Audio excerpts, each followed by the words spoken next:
এই সিজনে এই গরমে আমরা একটা বিয়ের নিমন্ত্রণও পাইনি, তাই বিয়ে বাড়ি খাওয়া হয় না, যাওয়া হয় না। যাই হোক, আজকে কিন্তু চলে গেছি আমার ননদের বিয়েতে, সেটা হলো ময়নাগুড়ি ঝাঁঝাঙ্গিতে।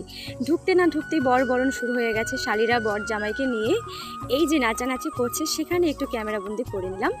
এখানে শালি জামাইবাবু মানে বর ঢুকে গেছে, আমরা যাওয়ার মুহূর্তেই লগ্ন ছিল খুব আগে, সেই মুহূর্তেই আমি ঢুকছিলাম, সেই মুহূর্তে সেই জন্য ক্যামেরাবন্দি করে নিলাম এত সুন্দর একটা মুহূর্তকে। কি করা যাবে, এই সব মুহূর্ত ক্যামেরাবন্দি করে রাখলে পরে একদিন দেখলে খুব ভালো লাগে। আর এদিকে ভেতরে ঢুকেই সে কনের আশীর্বাদ পর্ব শুরু। এরা মনে হয় সন্ধ্যাবেলা আশীর্বাদ করেনি, একবারই এসছে আশীর্বাদ করবার জন্য। তার জন্য এখানে কিন্তু আশীর্বাদ পর্ব শুরু হয়ে গেছে। সেই কারণে কনের সাথে বসে যে একটু ছবি তুলবো গিয়ে, সেটাও হলো না।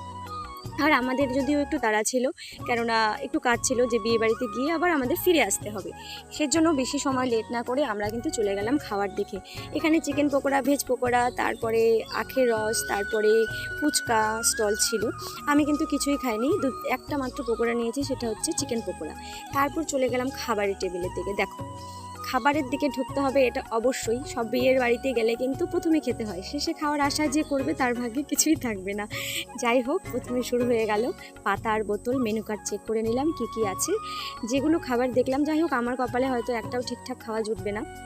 অতিরিক্ত রিচ, খাবার খুব ভালো হয়েছে, দারুণ পরিবেশন হয়েছে, আয়োজন খুব সুন্দর হয়েছে, কিন্তু আমার এসব খাওয়া একদমই চলবে না। আমি শুধু চেষ্টা করলাম ডাল আর সবজি দিয়ে খাওয়ার জন্য। তো প্রথমেই শুরু করলো কুমড়ি, আমরা বলি কুমড়ো, এখানে লেখা আছে কুমড়ার বড়া। তারপরে আছে তোমার ডাল, তারপরে দিয়েছে মাছের চচ্চড়ি, তারপরে দিয়েছে পাবদা, সর্ষে পাবদা, তারপরে দিয়েছে কাতল মাছ, সবশেষে চলে এলো মাটন। তার সবার প্রথমে ছিল স্যালাড।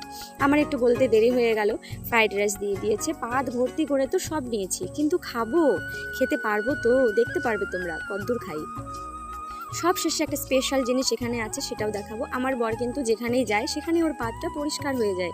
চলে এলো রসগোল্লা, তারপরে আছে সন্দেশ। এটাকে ঠিক সন্দেশ বলে না, এই মুহূর্তে কি বলে সেটা আমি বলতেও পারছি না। আমি কিন্তু নেইনি সব কিছু। রসগোল্লাটা আমি খাবো না, আমার বর নিয়েছে, ও খাবে। ওর পাতে লেবু ছাড়া আর কোনো কিছুই থাকে না। শেষ পাতে কিন্তু আইসক্রিম ছিল, এখানে দই ছিল না, আইসক্রিম ছিল, আর ছিল কি চাটনি পাঁপড়। আমরা চাটনি পাঁপড়টা মিস করে গেছি, আমি খাবো না। এটা ছিল সন্দেশের মতো, কিন্তু এটা কি আমি ঠিক এই মুহূর্তে বলতে পারছি না, নামটা আমি ভুলে গেছি। সব শেষে আইসক্রিম হাতে, আইসক্রিম খুব ঠান্ডা, খাওয়া যাবে না। ভাবলাম একটু গরম হলে যদি খেতে পারি, না হলে ছেলেকে দিয়ে দেবো। ছেলের যদিও বা আইসক্রিম খুব ফেভারিট। এখানে কিন্তু বিয়ের কুঞ্জটা আমি তোমাদের দেখাচ্ছি, খুব সুন্দর। টাটা, বাই বাই, দেখা হবে পরের ব্লগে। অনেকদিন পরে একটা লং ভিডিও আমি দিলাম। ভালো থেকো সবাই, সুস্থ থেকো, চ্যানেলটা সাবস্ক্রাইব করে পাশে থেকো।